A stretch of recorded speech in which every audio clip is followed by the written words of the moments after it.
Hey, I'm Todd. Thanks for choosing to watch my video, and if you would subscribe it, like it, all that stuff, you know, that'd be great. Otherwise, enjoy the video, and I hope it gives you the information you need and is helpful to you. Take care. So I do get a lot of comments with people saying I have saved them a lot of money, and I do get questions, hey, can I send you some money somehow? And now there is a way, if you so choose, called fan funding. You'll find it on the channel page right there.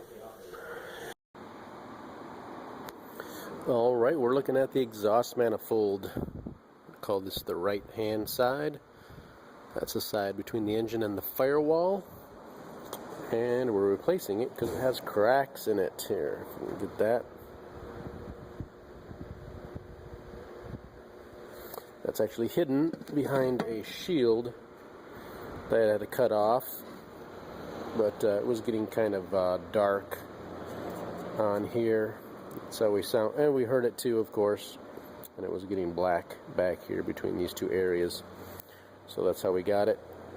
And you can see oxygen sensor. We've just plugged it as we were looking for a hole, blowing smoke into it before we cut the shield off. Anyway, spark plug hole, Egr pipe fitting right here. Of course, a couple 15mm bolts on that, and 14mm bolt nuts holding it on. Let's go check out in the car.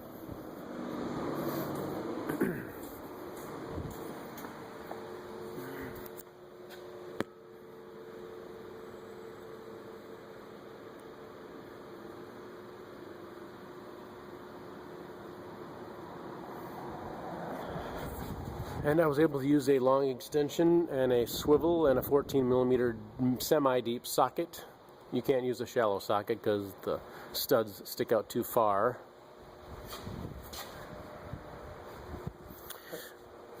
And I took off this piece right here, and they really were 15mm, I believe.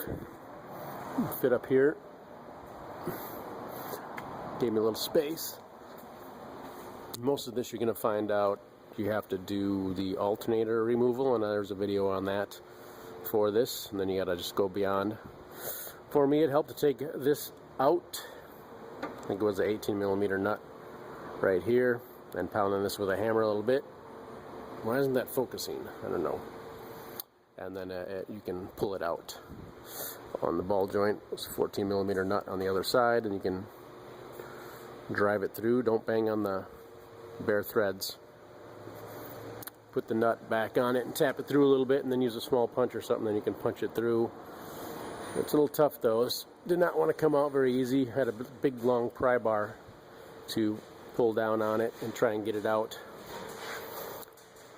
And one tip for getting the alternator out is to make sure the pulley is on this side when you're pulling it out, not over here. Flip it around so the pulley's over here and it'll come out. You got to rotate it a little bit, but pulley on this side, back side over here.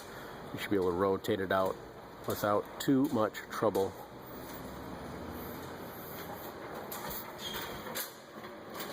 And then there's the Egr pipe.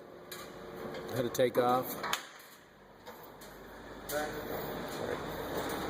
That's a size bigger than 1 inch, I believe, for that. And thankfully that all came off with no problem. What else? Exhaust came off, of course, but you gotta maybe take that off for the alternator anyway.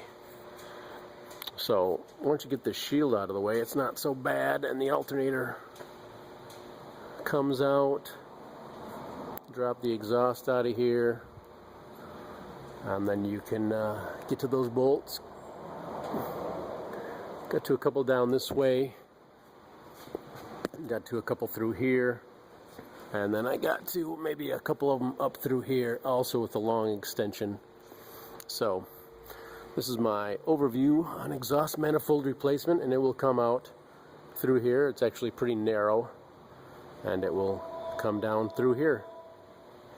And so I hope this overview helps you a little bit on removing your exhaust manifold on your Ford Explorer with the 3.0 liter